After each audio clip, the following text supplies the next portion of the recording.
guys, this is Meredith from the Witty Gritty Paper Co, and today we are going to learn about painting reflections and shiny objects in watercolor. Now this is particularly challenging subject material, so I decided to finish a painting for you guys on camera instead of doing the whole thing. It just would have taken too long. So let's dive right in with this last ornament here in this painting. The first thing that you're going to need is a reference photo. The painting that I took today, or that I'm doing today, is based on a reference photo that I took myself. But there are sites like Paint My Photo where you can look at photos taken by other photographers, and you can choose one of those if you like. But I always prefer to do my own. I like to be able to control the colors in my environment. And we were putting our Christmas tree up this week, so I just had the ornaments out, and it seemed like a natural thing to do here. I've already applied my masking fluid based on my reference photo, based on the brightest, whitest spots in my reference photo. And I waited for that to dry, and now I'm applying a layer of my palest color, just an overall wash of the palest blue I want for this ornament. And this is a mix of ultramarine blue and cerulean blue. I decided to save the blue ornament for last because it's actually not very complicated.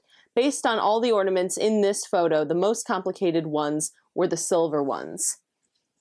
And the reason being is that translucent or very shiny objects like silver or gold are going to be almost entirely a collection of the colors surrounding them and not very much, like I think people might expect them to just be all gray or all yellow, but they are actually pretty much just a collection of the colors surrounding them. And so they take a lot longer to do successfully. While the base layer is still wet, I'm going to drop in a little bit of the darker areas of this ornament. Sorry guys, I feel like I'm speaking really awkwardly today, just bear with me. I'm going to drop in some darker shadows while this is still wet, just to have a sort of underpainting here. If you've ever heard of the grisaille method, this is kind of like that. It's going to be a buildup of layers. So just looking at my reference photo while I do this. Now it's not important to me that these be exact. This is just a sort of blueprint for the more detailed upper layers that I will be doing after this dries. Also, the flow that I get while using this wet and wet technique is going to be really good for making the object look smooth. For this base layer, I am using a number 14 round brush, but I will switch to a smaller brush for the top layers. I'm going to go ahead and let this dry. It's been about half an hour, and now it's time to remove the masking fluid. I'm just going to use my finger for this, but feel free to use a rubber cement pickup. For this next layer, I've decided to use my liquid watercolors because I want a really dark, concentrated blue. I'm going to work more slowly and precisely on this layer. A lot of the principles that you'll see me demonstrating today will also apply to painting things like glass. So it's not just ornaments. Think outside the box. Think marbles, think bottles, anything really shiny. The time it takes to complete a painting like this varies widely. I decided to make this painting relatively small with a good amount of detail, but not a crazy amount. So it didn't take me very long. However, if I were going to do this in a bigger size, it could take me a couple weeks to complete the whole thing. I would suggest that you start with something small and then sort of graduate up as you feel more confident with painting reflective surfaces. The reason painting reflective surfaces in watercolors is quite difficult is because you can't paint over mistakes as you can in acrylics or oils. You have to plan ahead and sort of know what you're doing the first time. That's why I highly recommend you make sure you have a reference photo. It just makes the whole process a lot easier. Almost the entire bottom half of this ornament is cast in shadow. So I find that these shiny objects don't usually look right until the very end. So don't worry that you think you've done something wrong or too drastic. That's why I really swear by the reference photo. Having that there makes me feel a lot better when I have to paint the bottom half of something a drastically darker color and not freak out about it. The very bottom of this marble, I want it to be super dark. And there, I can see in my reference photo, I've got it off camera here.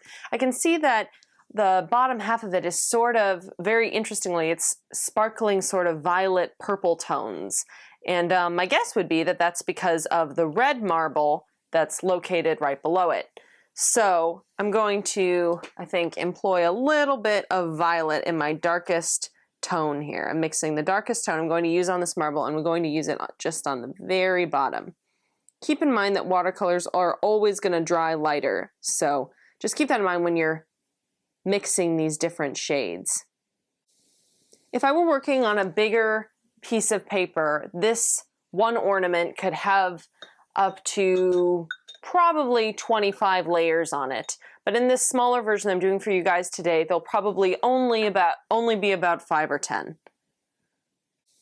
Unless you're a master at understanding highlights and values, again, I really recommend that you try this, at least the first time you do it, you try it with a reference photo.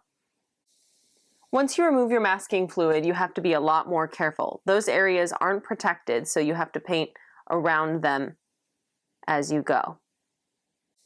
These semicircles in the top half of the ornament are the reflections and shadows of surrounding ornaments. But since the ornament itself is so highly pigmented, blue rather than gold or silver, they're going to look like dark blue shadows. And like I said, a little bit of purple too mixed in because of the reflecting red ornaments.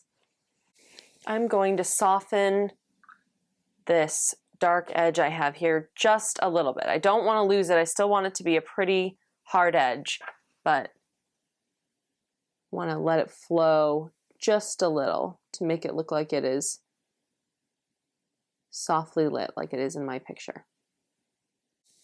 As I go, I'll blot out a few extra duller highlights in these darker areas. Now, while that dries, I'm going to start going back into the highlight / sparkle areas of my ornament here.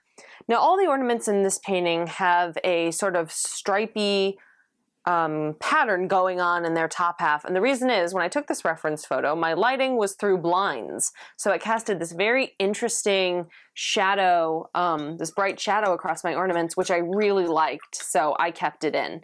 Just keep in mind, when you're taking your photograph, that's an element you have to think of, is what kind of shadows are going to be cast.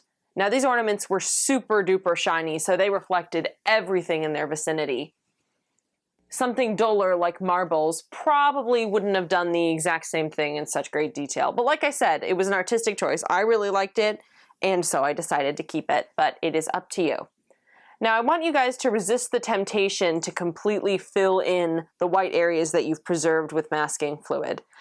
Really look at your reference photo and decide which parts of it are truly white and should be left alone. Now, this is something I am often guilty of, is, fussing with it too much and not leaving my whites alone. So with this painting, I really committed to leaving them alone, and I think it looks much better for it. I'm going down to a detail brush for this part because since I preserved those whites, I really want to make sure I keep them nice as I work. Keep them nice and clean. Take your time with this layer. This is the detail layer. This is definitely the time where you want to let your detail skills shine. Sorry, my words are kind of detached. I'm speaking as I'm mixing, so I got to make sure to keep the words flowing as I am explaining here. Now, this kind of style that we're doing today is called ultra realism, and I personally like it a lot. I don't do it too often. It is very time intensive, so keep that in mind if you are attempting a painting like this. It is an extremely time intensive process. And the reason is this sort of realism, this level of detail can only be accomplished by, very precise, tedious planning and paint strokes, and you have to have a lot of patience as your layers dry. So I don't do it all the time, but I like it a lot, and I absolutely adore to paint these reflective surfaces. I find them so fascinating. They always turn out different than how I might have thought, and I really like the surprise. If you're a beginner just starting out with watercolors, or just starting out with painting reflections, like I said, I recommend maybe you try painting something just a little bit duller in nature. And just because these shiny ones really have so many complexities.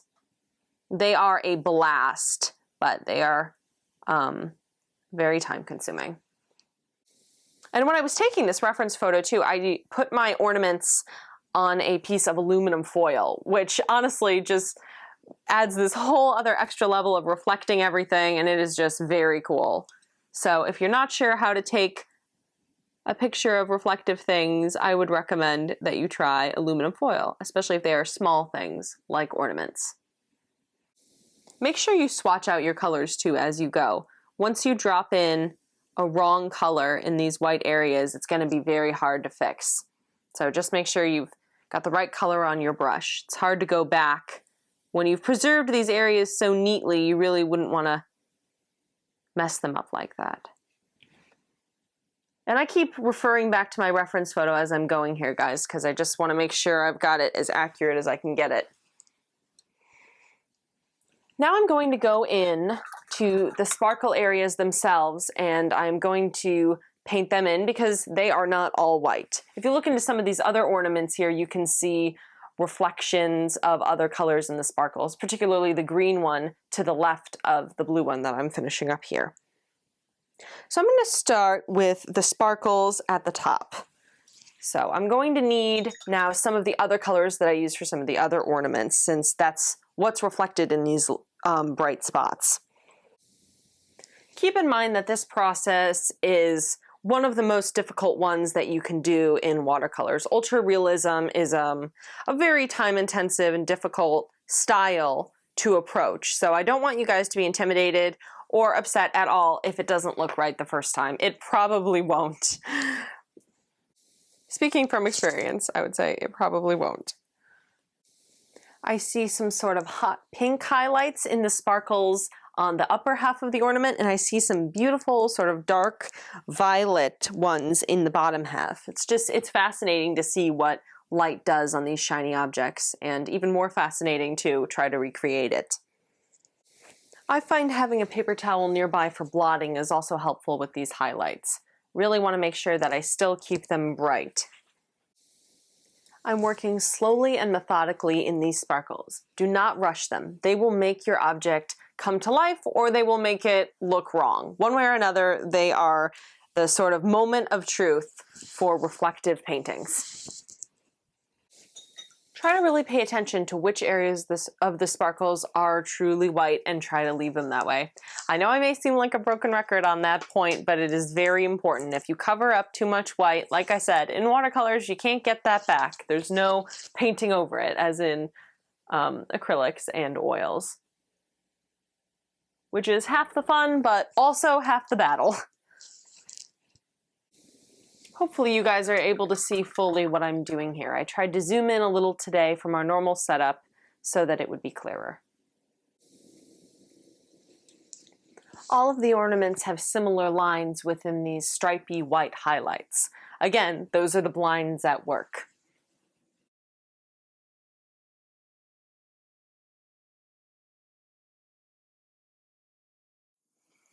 All right, guys, so here is the finished painting, and I'm really happy with the way it came out.